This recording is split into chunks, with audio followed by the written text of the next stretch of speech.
बिस्मिल्लाहिर्रहमानिर्रहीम। अस्सलाम वालेकुम।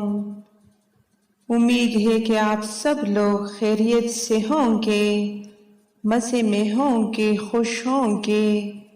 मेरी दुआ है कि अल्लाह आप लोगों को खुश रखे, आबाद रखे।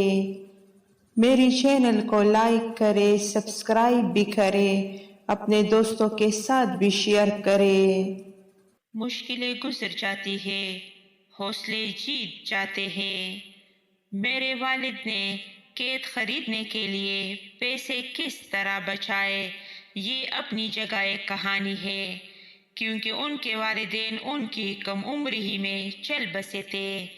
मेरे वालिद को छठी जुमात ही में स्कूल छोड़ जाना पड़ा और वो काम तलाश करना पड़ा जो वो कर सकते थे। वो मकामी किसानों के लिए मजदूरी करने लगे। वो मकई के बटे का छिलका उतारते, हर सुनहरे बटे को उसके पत्तों के घोंसले से निकालते, उसके 6 फुट के तने को तोड़ते और उसे गाड़ी में भरते।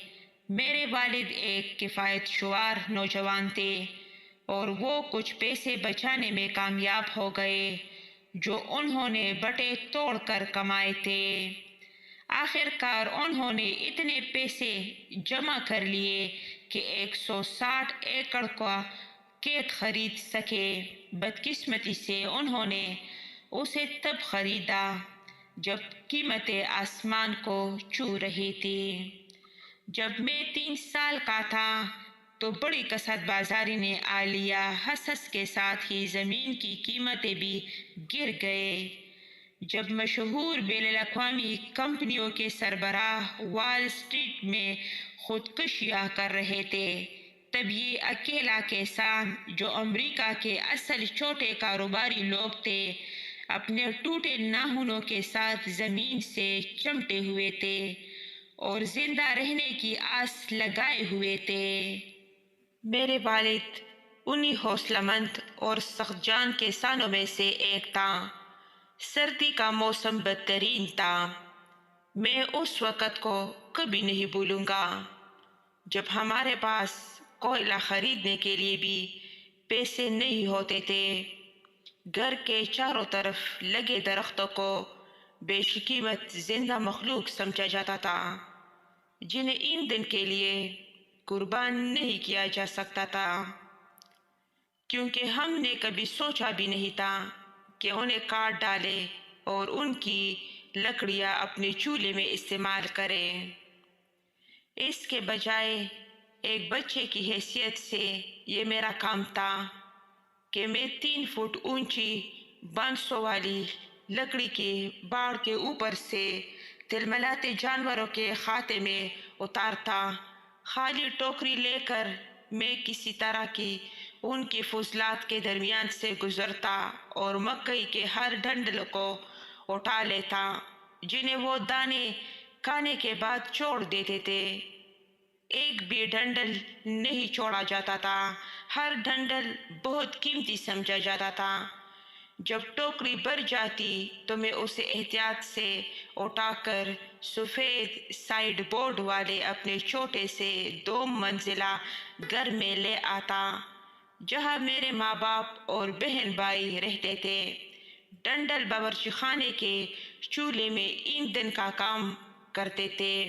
ये छोटे से डाइनिंग रूम को गर्म रखने वाली चूल्हे में भी इस्तेमाल होते थे। घर को गर्म रखने के बस यही वो ज़राए थे। छत पर छोटी जाली लगी थी, जिससे नीचे के बावर्ची खाने और डाइनिंग रूम की गर्मी ऊपर सोने के कमरों तक पहुंचती थी, लेकिन दीवारों की दराजों से उतनी ही यकबस्ता हवा भी अंदर घुस आती थी। क्या आप मेरे गुर्बत के तजुर्बात सुनना चाहते हैं?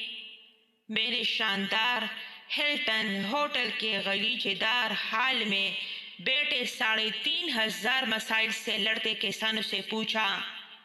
मैं आपको गुर्बत के बारे में बताता हूँ। मैं इतना गरीब था कि हमें अपने घर को गर्म रखने के लिए मकई के डंडल इस्तेमाल करने पड़ते थे। تاکہ ہم نقطہ انجماد سے نیچے کی سردی میں جم کر مر نہ جائیں۔ ڈنڈلوں کا استعمال ہمیں اس لیے کرتے تھے کیونکہ ہمارے پاس کوئلہ خریدنے کے لیے پیسے نہیں تھے۔ مشکل وقت تو وہ تھا، میں چیخ کر کہا۔ پھر مجھے برسوں تک چلنے والی خوش سالی یاد آئی جب معاشی مندی ملک کو تباہ کر رہی تھی۔ تب ایوا کے کسان اس سے بھی بڑی لڑائی لڑ رہے تھے۔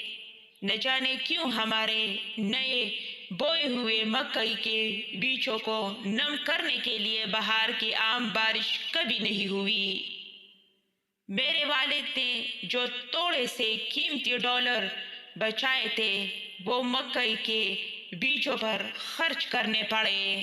میں ہمیشہ حیران ہوتا تھا کہ وہ زمین میں بیج بونے کا خطرہ کیسے مول لیتے تھے جہاں بیج گل سڑ کر ختم ہو سکتا تھا، جبکہ وہ اسے محفوظ طریقوں سے بازار میں بیچ سکتے تھے۔